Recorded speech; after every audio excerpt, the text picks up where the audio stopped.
अवधूत चिंतन श्री गुरुदेव दत्त।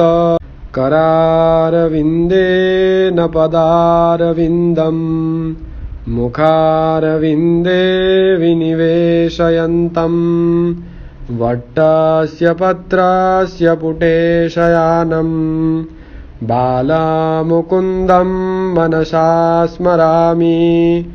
श्रीकृष्ण गोविन्द हरे मुरारे, हे नाथ नारायण वासुदेव। जिह्वे पिबस्वामृतमेतदेव, गोविंद दामोदर माधवेति।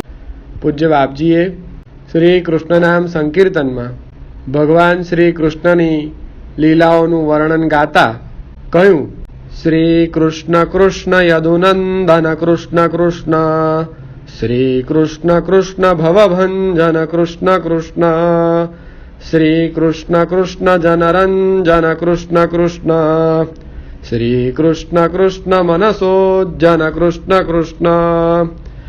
भगवान श्री कृष्ण केवा छे? अनेक भक्त कविओए, अनेक लेखकोए, अनेक संतोए भगवान श्री कृष्णनी उपासना करीने તેમના સ્વરૂપનું વર્ણન આબેહૂબ આલેખ્યું છે। અહીં કૃષ્ણ નામ સંકીર્તનમના માધ્યમથી પૂજ્ય બાપજી શ્રી કૃષ્ણને શી રીતે મૂલવે છે અથવા તેમના સ્વરૂપનું વર્ણન કેવી રીતે કરે છે તે જોતા બાપજી પ્રથમ કંડિકામાં કહે છે કે યદુઓના કુળમાં યાદવો, યદુ રાજાના કુળમાં યાદવો થયા અને યાદવોમાં ભગવાન શ્રી કૃષ્ણનો જન્મ થયો એ કુળમાં, એટલે યદુનંદન તે કૃષ્ણને નમસ્કાર, સંસારનો નાશ કરનાર એવા કૃષ્ણને નમસ્કાર, ભક્તોને અને વ્રજની ગોપીઓને આનંદ આપનાર તે કૃષ્ણને નમસ્કાર। એવી રીતે કૃષ્ણને વિવિધ સ્વરૂપોથી બાપજીએ નમસ્કાર કર્યા છે। જેમણે સંસારનો ભય ટાળ્યો છે, જેમણે ભક્તિરસથી લોકોને આનંદ આપ્યો છે અને જેઓએ અજ્ઞાનના અંધકારને દૂર કરી જ્ઞાન પ્રકાશથી મનને આંજ્યું છે તેવા શ્રી કૃષ્ણને નમસ્કાર। ભગવાન કૃષ્ણચંદ્ર શ્રાવણ માસની વદ પક્ષની અષ્ટમીએ મેઘલી રાતે પ્રગટ્યા।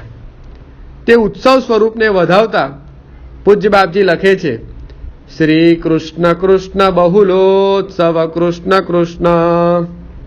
શ્રી કૃષ્ણનું સ્વરૂપ એ પરમ ઉત્સવ છે, હૃદયમાં ઉમંગને પ્રેરનારું અને આંખો એવી કે એક વખત જો નજરો મેળવીએ તો ખોવાઈ જવાય। માયાને પોતાની આસપાસ સતત વ્યાપ્ત રાખનાર શ્રી કૃષ્ણ પરમોહન છે। વ્રજવાસીઓને આનંદ આપ્યો માટે તે વ્રજ મોહન છે। કુરુક્ષેત્રના મેદાનમાં ગીતાનો સાર વહાવી અર્જુનને ગીતાનું જ્ઞાન આપ્યું માટે તેઓ શ્રુતિ દોહન છે। શ્રુતિ દોહન એટલે વેદાંતનો સંપૂર્ણપણે વિચાર વિસ્તાર કરનાર। તેમની બાળ લીલાઓ દરમિયાન એક વખત ફળ લેવા માટે વૃક્ષ પર ચડીને લીલા કરી માટે પૂજ્ય બાપજીએ શ્રી કૃષ્ણનામ સંકીર્તનમાં શબ્દ મૂક્યો, શ્રી કૃષ્ણ કૃષ્ણ તરુરોહણ કૃષ્ણ કૃષ્ણ। માખણ ચોરીની લીલાઓ એવું દર્શાવે છે કે શ્રી કૃષ્ણએ ગોકુળવાસીઓના ચિત્તની વાસનાને તેઓના ઘરમાં રહેલી મટકીઓ એટલે મસ્તકમાંથી ચોરી અને પોતાનામય બનાવ્યા છે। પૂજ્ય બાપજીએ અહીં દધી તસ્કર શબ્દ મૂક્યો છે। ગાયો ચરાવી અને ગાયોને પુષ્ટ બનાવી તેમનામાં ઉત્તમ દૂધનું સર્જન કર્યું છે। કર્મના સિદ્ધાંતને પૂરો ન્યાય આપી દરેક લીલાને અર્થસૂચક આચરી બતાવી છે।